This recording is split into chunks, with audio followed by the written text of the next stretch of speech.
Finally, I got it to work. I'm not just a moderator, I'm also a technician. Trust me, I'm a limo driver as well. And a driver. All right, so Live at Heart is a lot about other festivals as well. It's a lot of festivals on the ground here, and we usually do 2 presentations on them. This year we're only doing 1, so that's why we haven't so many on this. So we're just gonna be quite fast with them, and they get a little bit. Some of them have some movies that we can see, also get a little bit of the experience. Really nice festivals I visited. Not yours, but the rest of them I visited, and it's really, really nice. Let's start with, I just throw in Cesar there. Poor Cesar was just like, go. Cesar has Monkey Week. And can you tell us a little bit about Monkey Week, also when it is and how you apply? Okay, Monkey Week is a showcase festival that we've been celebrating in Spain, the south of Spain, for 10 years. This year, in November, from the end of November 20, 21, 22 and 23, we are making our 11th edition. And well, it's a good place to get a picture of what's going on in Spain. And since 4 or 5 years, we are also bringing bands from Europe and South America. So it's a good place to start working in the Spanish market. And what else? The way to apply? Well, we open the application period usually in April. This year we received just around 1,200 applications, and we got 115 bands playing. And we do like 150 shows because many bands play twice. Okay. That's pretty much it. And you're also kind of rock and oriented as well. Well, it's rock oriented, but we get bands. He loves everything. He's works on. And then we have our festival in Sweden, the other showcase festival in Sweden. That's just, you have started, and then Mattias tell us about it. Yeah, we have an event in Gothenburg called Viva Sounds, and we started like 2 years ago. And it's 2 years ago we did just 2 venues over one night and a conference during the daytime, and it worked pretty well. Last year we grew in number of stages, so we had 5 stages last year, and we played music over 2 nights, and we had 20 bands on, I think, and a conference element at Pustervik. Really nice venue in Gothenburg. This year we're growing a little bit more, so we have 7 stages on for 2 nights. All our shows are free, almost. We have a closing party on the Friday that closes up that night. That will be an entry show, you need to pay entrance. And same thing on Saturday. There's only 1 show that you need to pay money to get into, and the other ones are free. We put only 30 bands on. We had a short window open for applications. We don't pick that many bands through applications. We do most of our programming through some partners that we have, so they will present us a selection of a number of acts. And that's also pretty new for us for this year. So we have some UK partners and some German partners and also Swedish partners that presents acts that we choose from, kind of. But we do pick from the submissions, maybe around 5 slots or something. That's basically it. Perfect. So Anca, do you want us to play the movie first? Yeah. We'll do that. Or you can play the movie and I can speak. Okay, I will let's start it then.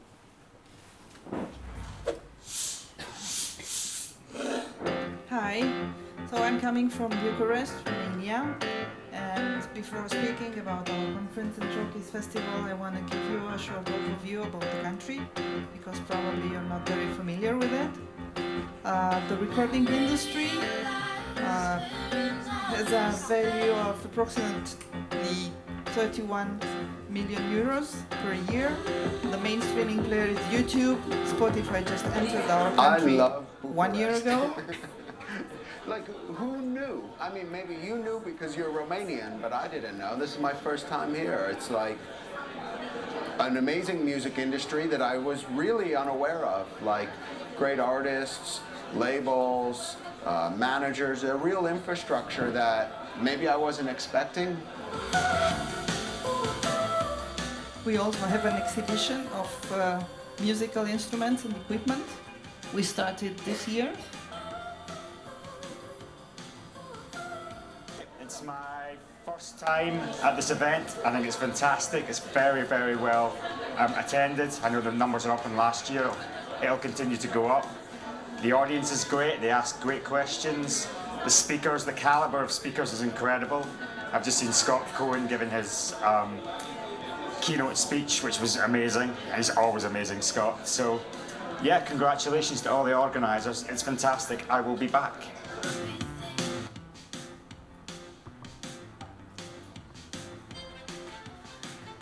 People from all walks of the music industry are coming to the conference, and we have a small showcase festival. We had a really good time last night at the showcases for Mastering the Music Business. It was a great venue. You could see one band at one end of the room, they'd finished. There was another one at the other end. There was a side room.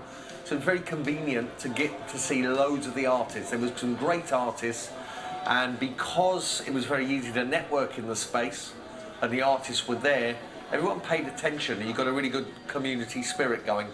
It was a very successful form of delivery of showcasing, which is pretty unique to this event. So I said we have a small showcase and we intend to keep it that way, but we intend to be very picky about the artists. We mostly get them through submissions. I'm astonished.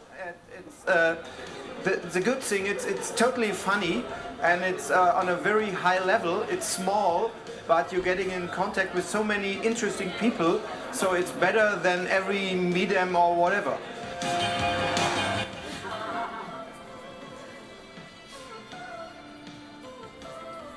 There will be probably only 24 bands this year. Applications are still open until September 15. So feel free to check our gig on Gigmit. And also feel free to check our Facebook page and website. You can find a lot more information over there.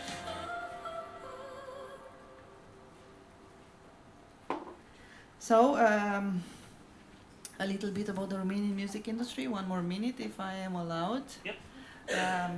It's a very effervescent music industry, so I guess there's no point of coming to a showcase festival and a conference if you don't know very much about the local industry, if you don't know what you can do there. There are almost 100 festivals, not almost, but a little bit more than 100 festivals in the last year. With approximately 1.2 million goers, so it's a growing market.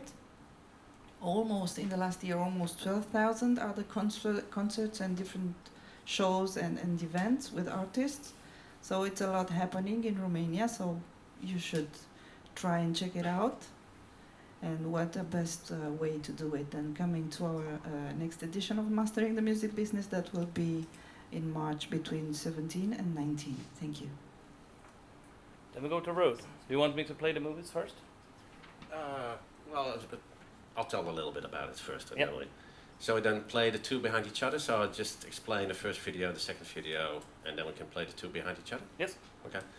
So the first video is basically about Eurosonic. Eurosonic is one of the oldest, I think maybe the oldest one in showcase events and conferences in Europe. It's a non-for-profit. We only do European artists, and we only do new artists, so we have no headliners. Everybody's equal. We do around 350 acts. We have at the conference about 150 panels. We have 4,200 delegates. 400 festivals buying product, and which we have a special system for, called the European Television Exchange Program, which basically is a European Union funded system where festivals come to Eurosonic, buy product, and we support them financially and promotional. It's a circulation of repertoire within Europe between the various countries. Our mission statement is basically success for the performing artist. That's why we do what we do. And the first video is in general about ETEP, about Eurosonic, and the second is specifically about the festival program called ETEP. Let's play it. Yeah. Turn it up.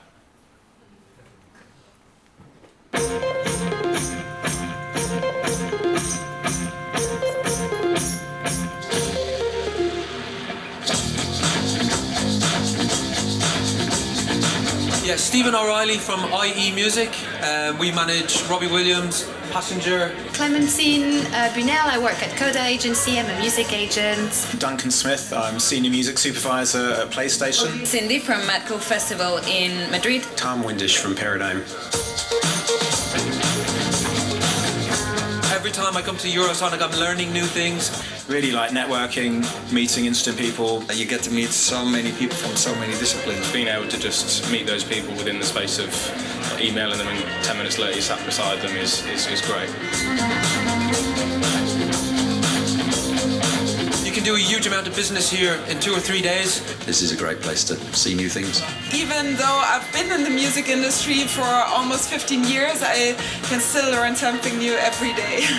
It's not stressful, it's just really nice and cool.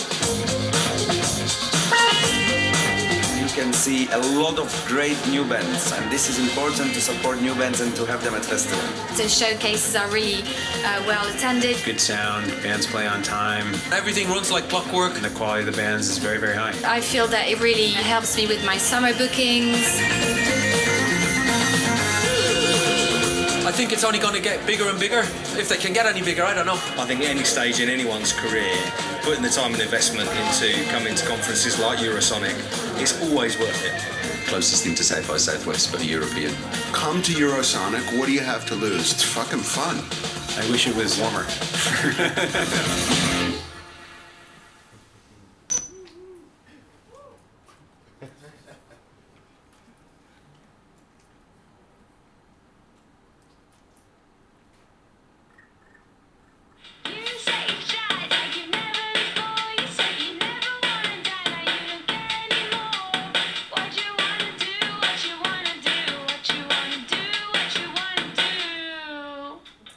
Now it's the most important and the biggest pan-European program supporting the new acts. All these festivals are part of ETEP. They have to pick at least a certain amount of acts for their lineup. So this is really helpful to spread the word and to get them on stages in European festivals. I've been coming to Eurosonic for a few years now, and I've always looked at ETEP as something that's being incredibly positive, as a catalyst that helps artists in their career development. So it's really exciting for me personally to be able to join ETEP as a festival that doesn't exist within Europe. You know, we're based in Hong Kong and in Asia, but to still feel part that there's a way that we can contribute to the story, contribute to the artist's story, contribute to ETEP, and also take advantage of the whole kind of support network that ETEP brings. So I'm immensely grateful for that. I think the ETEP is about Europe, it's about cooperation, it's about supporting, but probably most important, it's about new bands. We need new bands. We promoters need to support new bands to become bigger ones, to become headliners. If we just name a few acts who's been here for years, like Alma, Sigrid, Royal Blood, DXX, or many others, we know where they are, and they start here. It's a great opportunity to bring more artists. We always want to present new interesting artists from Europe. It's a network system, so you can find out about bands very early. You know what your colleagues think about other bands, and maybe you find bands you would never find without being part of this program. We are part of ETEP for a long time now, and I think it's fantastic because ETEP program helps a lot the massive amount of talent and acts in Europe to make their way, and this is fantastic. I think it's important to discover the new bands. The young bands are the future, and it's easy to see that the young bands bring the new ideas. They're fresh. They are not afraid to go on stage to play like a new style of music, to tell the story a bit different than all the bands are doing it. Yeah, it's always important.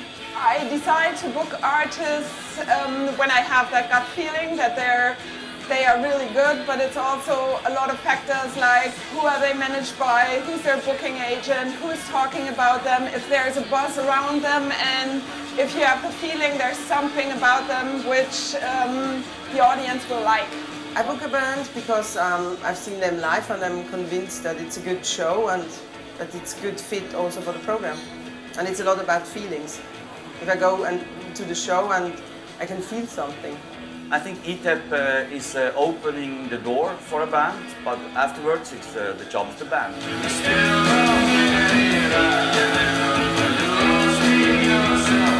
We promoters are trying to do our best because we need new acts. It's our DNA, it's our spirit.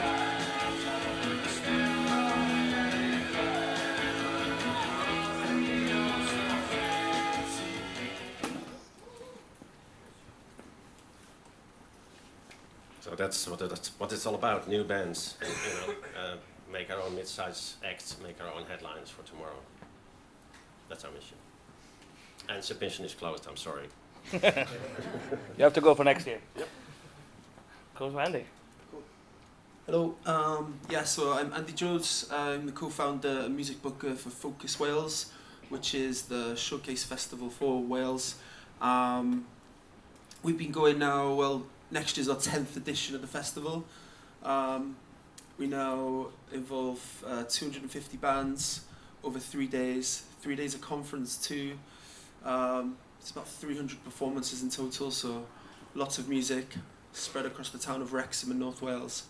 We're in May, which is a good time to come to the UK because we're the 7th to the 9th of May. We're also the week after Liverpool Sound City and the week before the Great Escape. So if you're thinking about coming to develop a team in the UK, if the UK is part of your agenda, good time to come and showcase. A significant thing about our event, I guess, is that we've internationalized considerably over the last 5 years. So, you can go into one bar and see bands from Taiwan and go to the next bar and see a band from Madagascar or Brazil, bands from all around the world. And it's open to all genres too, so we don't particularly favour anything. You could be playing death metal, making dance music. There's something for everyone at the festival. If you're interested in applying, you can apply to Showcase at Focus Wales up until the 1st of December. If you go to our website, and actually, Peter, would it be okay to go to our website? Sure. So if you go to our website, focuswales.com, there's basically a form, and it's very similar process to applying to Eurosonic, actually. It's a Marcato form. You put in all of your information, and we take it from there.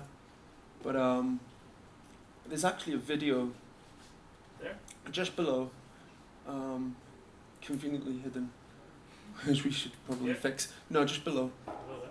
Yeah. Yeah. This will probably give you a flavour of.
Pretty much us. Come to Wales.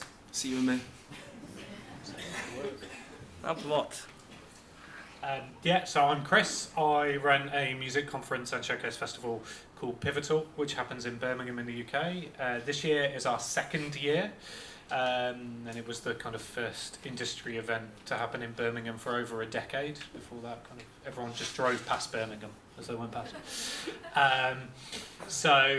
We have a day kind of panels taking place this year across 4 panel houses with kind of content brought by partners such as AWAL and the MMF and a load of industry partners, and then we showcase about I think it's going to be about 45 acts this year throughout the day, with acoustic and then going into indie and pop and kind of non-genre specific kind of stuff. So but with a real key on kind of giving opportunity to emerging artists and really driving that forward, as they are kind of the future of our music industry at the end of the day.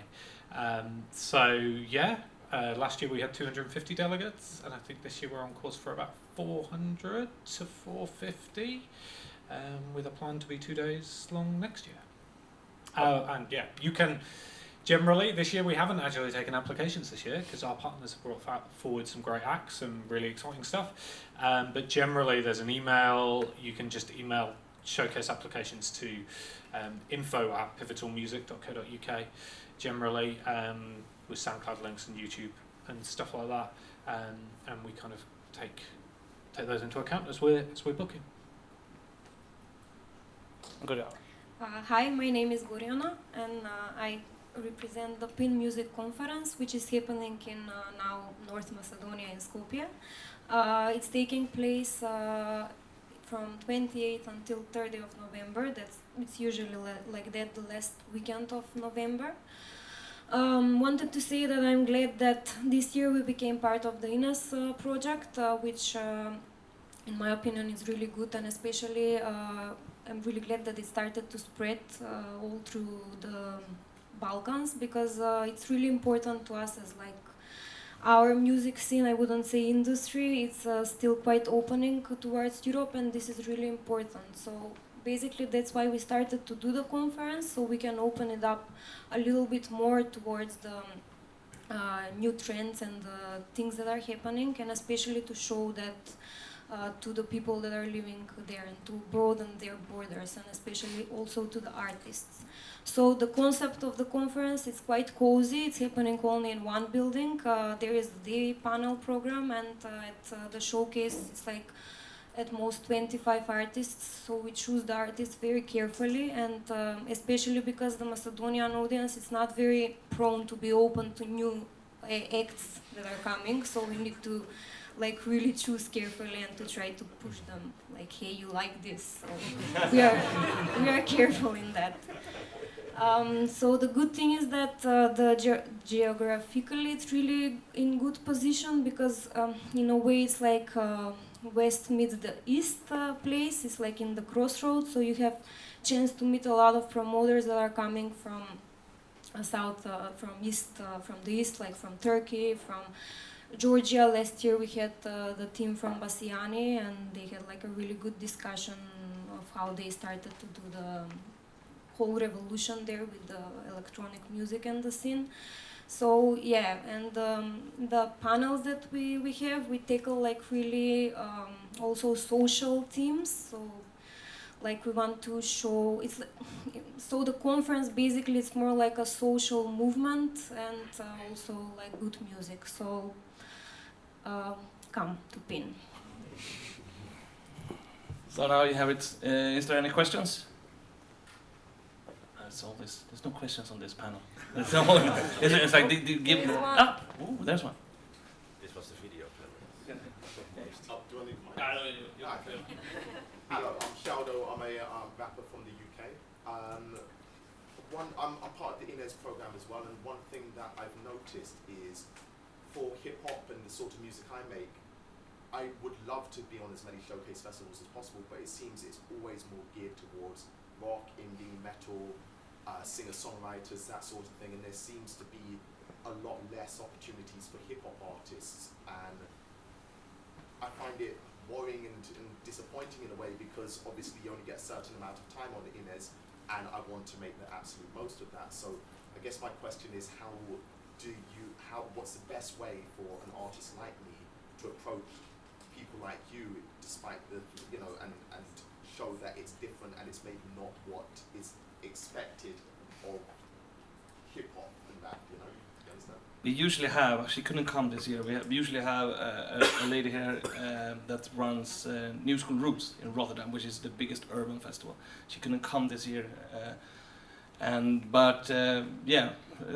questions. how do you import more of different genres? Okay, so we've made big efforts. Actually, kind of the inspiration behind it was going to New School Rules. I think we were there at the same time, right, Peter, last year in Rotterdam. So and it's something that I've noticed. You know, maybe like hip hop just generally isn't represented well enough across showcase festivals that I go to, which is quite bizarre because that's what the kids are listening to a lot of the time. But yeah, we're open to everything. And we have like lots of hip hop and grime and all kinds of music really. So you know we are open to it, and you can apply to us. You know not just through INES. So pardon? Already applied. You've already applied to us. Okay, cool. Yeah, so anyone can just apply to us. I mean, obviously we have we will select a certain amount of INES artists. Similarly, we're part of the ETEP program, and we'll select a certain number of artists through Eurosonic. But you know, there's 300 slots at my festival, so there's opportunities for everyone. All I would say is when you apply, we put a bit in our application which asks the artist to make their case. You know, why do you want to come to Focus Wales? How do you know, what do you hope to get out of it? How will you tackle the conference? Let us know what your plans are for coming to the UK. And sometimes, you know, people will make the mistake of saying, I'll let the music do the talking. Or they don't really have a case, and you know, we have a long list of bands we love, and it's fine margins who gets the slot and who doesn't. So if you can make a really compelling case for why it really makes sense in your career path to come there, and how you're going to make the most of it, then make sure you get that into your application. Hopefully that helps. Yeah. Do you reckon? I think the hip hop industry is an example of that. Like, there's been showcases like Eurosonic have been running so long, and it was previously already mentioned that often things are judged on, hey, who are the partners? And there's personal relations involved, like, oh, I know this manager, I know this booking agent. Yeah. And I think for a younger industry, there's going to be different people applying to you who you might not have that relationship yet. So do you reckon that the fact that it's a younger industry of which you might know the foundations as well as the indie and rock industry is causing the fact that it might be harder for those people to get in as well? Yeah, sometimes I know what you're saying. Sometimes I do see that sort of naivety in that part of the application. As I say, someone will say, I'll let the music do the talking. That's like fail, immediately not going to book that. So I just be conscious of that, be mindful of that. But at the same time, if I really, really, really love something, but then they've not put their application together as well as they could, I can be won over if I really love it. But you know, it's a competitive industry, and I'm sure it's the case for absolutely everyone here. We get 4,000 applications for a festival. So as I say, when I say we have a long list of bands we love, it is like, okay, well, who do we chop from this list? You also look a little bit like, you know, the act is great, and how is their team? You know, because we have so many festivals buying product, are you ready? Are you capable of following up like 20 festival offers? Do you have a team to make it work for you? And you know, at Eurosonic we book all sorts, but basically, you know, first of all, you choose on quality, and then you look at are they ready? Is it the right year, and is the momentum there? And that is essential. I just want to chip in, and also to answer your question, we don't get very many applications, at least for mastering the music business in Bucharest. We don't get many applications for artists that are other than indie rock. They seem to be the only artists who understand how important these showcases are. So maybe if you went to some of these, just to talk to your fellow rappers and tell them, guys, there's this whole scene. Yeah. Because I think I was on in the group that chose the bands that played in Bucharest last year, and we had like 3 rap applicants, and you know you were the only one there, because you were the only one that actually convinced us through music and the way you presented your case. So, yeah. And there's something else which might be important. I always say, like, if you don't know the event, go there first. Check it out. Know what you're talking about. Know how the event works, and then submit your act for the next edition. It's a better way of working. More question? Yeah. You've already shared some insights on how you choose bands. Maybe I don't know, your top 3 picks. What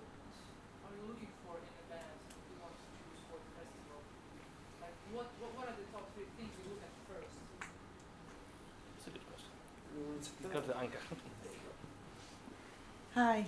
At Mastering the Music Business, first of all, we look at the live performance. And then we look at the way the artist presents himself at the EPK, like how's the BO written, and did he have any activity before, how's the concert thing going for him or her or them. So it's really important how you present your case, like he said. It's really important to submit an application that shows to the festival that you are a band that is preoccupied to develop your career. You have work ethics. You are really really interested in being in that showcase. You're not just applying and see what happens. Any more? Yeah, for us in Gothenburg, we try to balance on what we think is really cool and what we think our audience will think is really cool. So that's how we try to balance. But I like to address you also that you're onto something there, that all the infrastructure of the music industry has changed in a lot of ways, and us being approached by labels and agencies that want to have bands at our festival, and we will listen to them and we will make partnerships and we will get slots that way, definitely. But we need to address this more, I think. We do pick some acts that we don't know anything about as well. And last year we had actually a rapper from Birmingham in Gothenburg, and that was her first time playing in Sweden, and it worked really well. And nobody had heard of her in Gothenburg before, and it worked really well. So we were quite surprised there was a chance, because usually we don't want to play safe, but we don't want to risk falling on our asses either. So we try to balance that. But that's something that's really cool and something we think our audience will think is really cool. That's what we go for. I think a good tip I think applies to a lot of them. Because the other thing that Focus Wales do is we act as the sort of export office for new music from Wales. So I have a lot of these conversations with other festivals around the world, and we deal directly with South by and what they're looking for. So I know this is a shared issue. Often bands will apply and they won't have a really good live video of themselves, and they'll say, we're getting around to it, but it's not there yet, and yet they've applied. And when it comes down to those fine margins of do you book it, don't you book it, for me, just because I've got to see a live bit of footage, I'll go searching for a bit of live footage. And what I'll find is that really bad distorted footage off a phone that someone's pissed filming in the club. That's really bad and really poor representation of you as a band. So I think it can pay off big time to just go into a rehearsal space and set up a few cameras and have it edited, done properly. Because if you don't, you'll be getting judged on that pub footage of you playing, which is not good.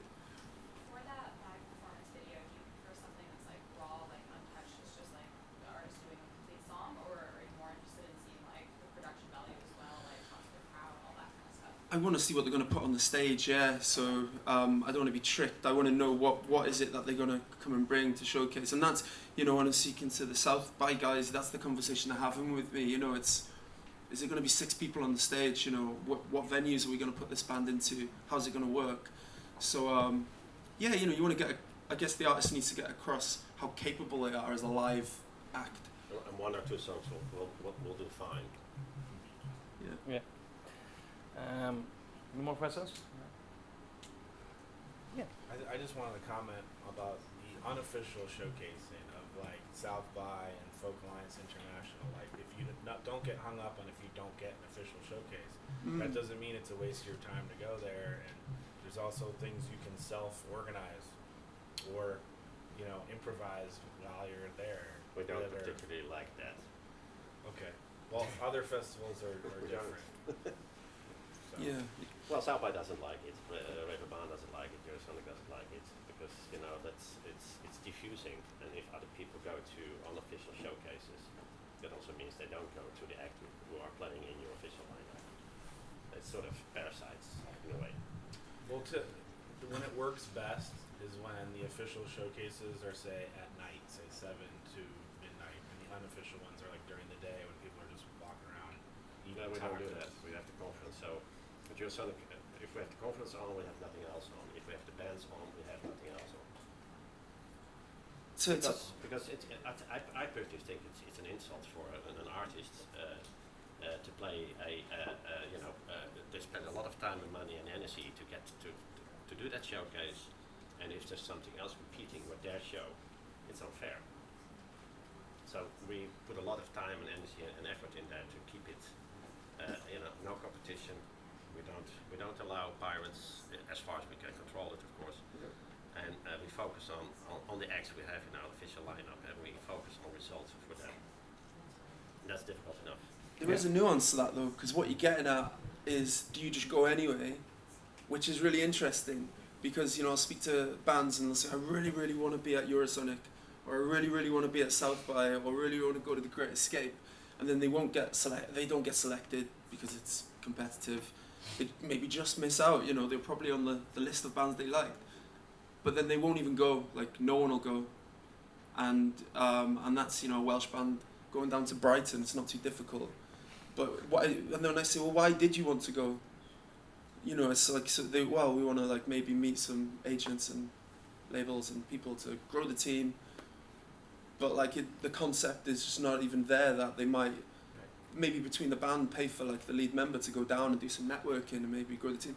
New School Rules was exceptional, right? Yeah. Because there's a lot of hip hop. Yeah, and they do that, and that's part of the thing that I'm usually recommend as well. Go to the festival, just go to the conference. It's actually you don't really need to play in that kind of sense. But also one of the things that I'm speaking to when I'm trying to book my own bands, I speak to the festival, and sometimes they say no, it's too early, and then don't bugger them that year. Come back next year when you have more on your roster. That's usually the problem, is that people get down because it's a no. Actually, that's a good no. They have seen your application, they seen it, but they said no, it's too early. And they give you a proper and well-meant professional advice. Yeah.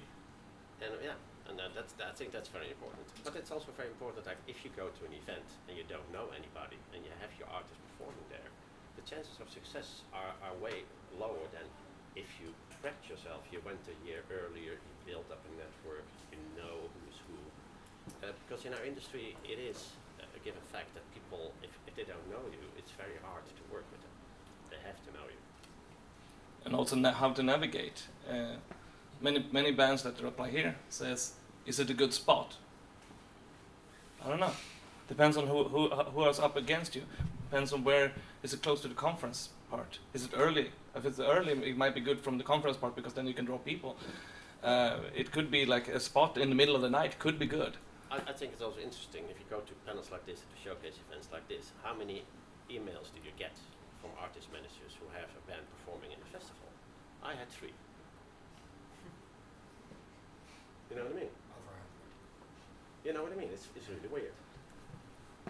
How much did you get? Maybe a dozen? Yeah. Maybe a dozen or so? Yeah. It's not much, is it? No. Mike? No. Mike. How many on the emails? How many emails? Yeah, maybe a dozen. Maybe a dozen. I don't know about you. Can I just counteract? I got 40 or something, and I co-manage because I manage as well, so I'm an artist manager, and another co-manager of mine is over there. But me and him were talking about this earlier this morning and going, we're still getting emails. Suddenly, both our phones ping, and it's an invite, and hi Chris, we'd love to connect with you. We want to chat to you, kind of thing. So actually, I get shed loads of emails, but which is really interesting. But I think that's really important that go to a conference before you kind of push yourself on it. That for me is really important as an artist manager, as well as if I was an artist. Just go, learn to navigate it, make some links first, have a few drinks with people, chat to people. Build a network. Build the network over there first, and then come back and apply. And even if it's an exit, go again. Keep your loyalty to that conference and that festival as well, and keep showing your face so people know who you are. Yeah. That's really important, so you're not forgotten. And that's why we have these panels, because now you know their faces, because that's also one of the hard now parts. You can buy us drinks. which works very well in all cases. And that's why we have these panels, because there you have it. But it's not just them. We have another 20 festivals on the ground, I see. And we have also a panel tomorrow with the international ones. Yes. Hi, so I speak at a lot of panels and do masterclasses in the UK, and I guess my question is, how attractive is it for an artist who's willing to come and perform at a showcase but also be on a panel for you? My second question is, I'm performing at 7 at Magasinet, would you like to come? That first one, please. For me? Well, all of you. Okay. Well, firstly, thank you for coming to Pivotal this year, Sean. You're welcome. So I find it really attractive to have an artist perform and then show some of their knowledge and their insight in the industry that they've got. I find that really interesting and exciting. Yeah, I don't book the conference, I book the music, and my colleague does that. Occasionally I'll say you should have this speaker. But you know, I think working it into your case, part of the application, if you say, you know, I'm really passionate about this, you know, this way I go about my project, that can do no harm, and I can, you know, in my case I can certainly recommend it, but I'm solely focused on booking artists. Well, I booked a conference, so yeah, we're always interested in having good speakers. It depends on the topic. You know, an artist, it's easy to get professionals to speak in a panel than an artist. I can tell you that. It's really difficult, especially a little bit larger names. Management most of the times doesn't allow them or say no, it's not a very good career move or whatever. No, but yeah, in general, please, yes. Yeah, we have always artists in our panels because we are really interested to show the other artists how, you know, bigger names have gotten where they are now. So yeah, we do a lot of case studies. Yeah, because sometimes beginners, artists that are only beginning their career, that they don't have much courage to do things. So listening to some other established artists, telling them about their experience helps a lot. So yeah, we do that. Yeah, so our conference is kind of small. We only do like 13 starts in the conference. One of them is a keynote interview with an artist. And one of the panels, one of the topics is involving an artist. So yeah, when you have it in the program and it works, it's perfect. Because that's a perspective you usually don't get on panels. So good point. Thanks. Well, I agree with all of you. If it works one way round, it works the other. The most you expose yourself, the more opportunities you get to be seen and selected by a festival or whatever. So it's always good to expose yourself. Good, Jan.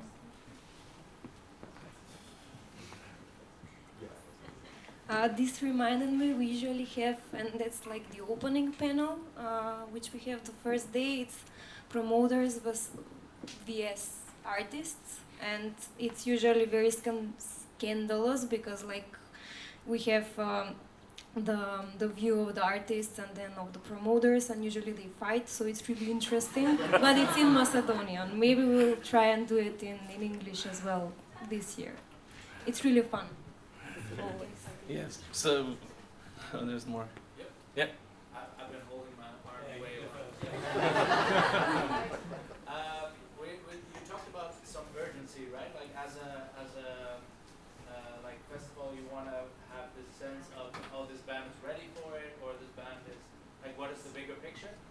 And I was wondering, like, as a band, how do you give your bigger plan, like everything, what you're working on, the best way to you guys, that you know, like, oh, this fits well? And also, isn't it a chicken and egg problem? Because you also, of course, as band, create more urgency by saying, hey, we played Eurosonic this year, or something like that. So it's there you can also, of course, support an artist by being more urgent in that point of time. Do you understand the question? No? What is your actual question? So my actual question is, how do you, as a band, give you guys the bigger plan of what you're working on, and why that is a good reason to play your conference. In the bio, yeah. Yeah, for us it's quite easy. We ask in the application form what's your plans from now until the end of the year, and our conference or festival is early December. So if you applied in June, July or August, and then we know what your plan is for the rest of the year, and we will take that into consideration when we're picking the bands. Yeah, but I mean more like, okay, what is the thing you are looking for? And what I can rephrase a little bit better. So things like album release, how important is an album release within this year? Should it be before the conference, after the conference? Do you pay attention to Yeah, we do. Yeah, it's about the momentum. It's where are you as a band right now when you do the applications, and what's your plan for us then, from now, which might be June, July, August, and until the end of the year. And if we see that your band seems to be a growing band, and you have a release in November, that's fucking perfect for us. Yeah. Yes, last question. Hi, my name's Joe Dolman. Chris is my manager. I just wanted to kind of follow up from your question. So, as Chris would tell you if you asked him, we are unsigned. I don't have a label or anything. And we do like 200 to 250 cap sellout tours in the UK. We've done a whole bunch of stuff in Europe with no agent support at all. Great. And which is great, and we get national radio, Radio 1, Radio 2 in the UK, and yeah, when I applied for conferences, festivals, before I had Chris, I'd be completely unsuccessful in getting stuff, and it'd be that festivals and conferences didn't want to support because I wasn't ready yet. I'm playing like sold out shows in the UK, and doing like building quite a good amount of momentum. It was great to hear from everyone actually on the panel that you're all really interested in supporting new music. I love the fact that Eurosonic has no headliners. I love the fact that you're all just wanting to give everyone an equal playing field. And also, it's clear that you're all very invested in the long term of all the artists and bands that you're playing. And you're not just interested in going, oh, they're exciting, we should book them because we might sell more tickets for the conference. It seems clear that you're all interested in growing someone and seeing the big picture where they go in the next 2 years, 5 years, as well as just the year of the conference you book them. So I guess my question is, at what point do you see someone in a trajectory and go, that's where we can help them? Like, what point is not ready and what point is ready? I could give a good example related to Eurosonic actually. So I met up with Ruud and one of his colleagues in Amsterdam last year, where we spoke about Boy Azuga, because Boy Azuga actually soundtracking the Eurosonic video, by the way, Welsh band. And there you go, man. So that was my pitch really, because knowing Eurosonic, knowing the standard, how competitive it is, I was like, Boy Azuga are ready. They just released their debut album on Heavenly Records in the UK. I know that they were going to at least get shortlisted for the Welsh Music Prize. They won the Welsh Music Prize. So I knew the trajectory was going like that. A good agent, good manager, good label. And I knew they could make the most of it. As a festival, we're partners of the ETEC program, so I know the standard and the sort of things that I'm looking for, and the sorts of things with an export office hat on that I can pitch to other bookers. Boys who got the show, they did really well. They got lots of business out of it. It took Justin from Clock and Flap in Hong Kong to see them. He's booked them through he's booked them anyway. I think he was going to book them anyway. But obviously, as an ETEC member, he's got the motivation to book them there. So it works. We could see all the ingredients are there. But I think as an artist, you need to look at it and think, well, when is the right time to go to that? Like it was touched upon earlier. If you've just begun, Eurosonic isn't, you need to be ready to go to Eurosonic. You need to be ready to go to South by Southwest. But you can develop a team at some of the smaller conferences. We work very similar, but there are differences, Like at Eurosonic, we do a lot of homework. We talk to all the expert offices, we talk to all the public radio stations, we talk to all the artists. Take the mic. We talk to everybody in the business from, like if you're a Norwegian band, and we talk to our people in Norway, like, and is the export ready, export office agreeing, is the radio agreeing, are all the elements in place to increase the chance of success? No guarantee, of course. course, but a chance of success. But sometimes it happens that none of the criteria are met, and we're just blown away by the band, and we book it anyway. So it's not black and white, but in general, we're looking for the more ingredients in the story, the better. Yeah, because for what we all are saying, sometimes it looks that you need to have a team working with you, structure behind for us to pick you. But sometimes you listen something really special, or you see they send you a video and there's no structure behind, there's nothing behind, but we say, hey, there's something there. And your festival is the place where he's going to find that team. So I want to encourage bands that believe in what they're doing to apply, you know, because sometimes in Monkey Week you're going to find that what you need, you know, that agent that you're looking for, that manager is looking for a new artist. And so sometimes we book bands just because we believe in it, you know, and there's nothing behind. It's just musicians or one guy making music, and it could work. So what's the point to decide to apply? I don't know. I don't know. First, most important for me, of course, is music. All the other ingredients are important, of course, but if I see a good band, I want the band in the festival, you know. Okay, now we're gonna stop there because it's like last one. Different question. What is your future headliners? Well, we Is don't one- have headliners. So. Yeah. Do you have the names which you believe and will be huge in the future? Oh, one band each that you believe is gonna be big.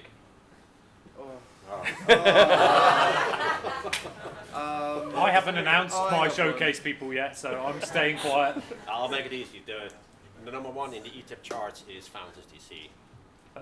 Go. Yeah, buzz it, buzz it, buzz it. They're going to be really big. Well, we have to end it anyway because it's running out of time. Thank you so much for answering the questions, and thank you, Rob. Thank you.